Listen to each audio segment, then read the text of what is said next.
কত বড় কলজা হয়েছে আমি দেখবো আপনারে কে এখানে বসাইছে আমি তার কলজা খুলিয়ে লাইম আপনার কলজাও খুলবো। সাংবাদিক আরিফ আসগর বলছি, ঢাকা পোস্টের কুমিল্লা জেলা রিপোর্টার। ওই যে আপনার একটা কল রেকর্ড সামাজিক যোগাযোগ মাধ্যমে আমি শুনছি, আমার আরো কয়েকজন, এটা আমার ফোন রেকর্ড না, এটাকে এডিট করে করছে।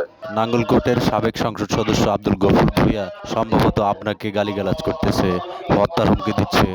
না না, আমি এই বিষয়ে কোনো মন্তব্য করতে চাচ্ছি না, প্লিজ। বললাম তো আমি এই বিষয়ে কথা বলতে চাচ্ছি না। কল রেকর্ডটা কি সঠিক কিনা আমরা যেটা ফেসবুকে দেখছি, তো সেটার উত্তরই তো আমি এটা দিলাম। এটা তো আপনি বুঝে নেন। এটা তো আমি বুঝে নিব।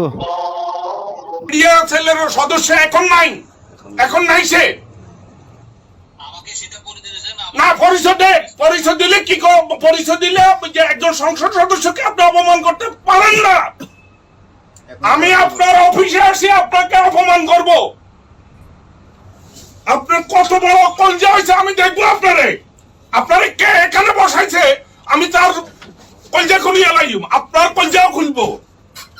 বেয়াদবির একটা সীমা আছে, একটা টোকাই ইয়ে নিছেন আপনি। পেরিস উইংয়ের কোঅর্ডিনেটর চাকরি করে এখানে টোকাই।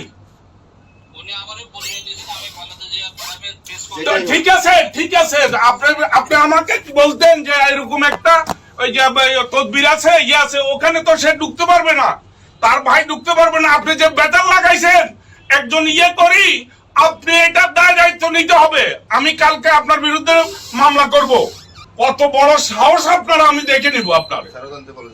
এখন যদি ফেরত না আনেন ওই কুত্তার বাচ্চাকে বলেন, মাস্টারকে বলেন, বলে কিসের কোঅর্ডিনেটর তুমি ইয়ে দেখাও, ডকুমেন্ট দেখাও।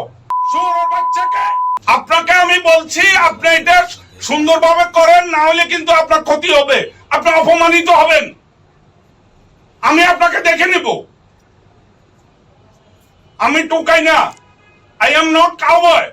I was lawmaker. I know law. কুত্তার বাচ্চা ডিসি, শুয়োরের বাচ্চা।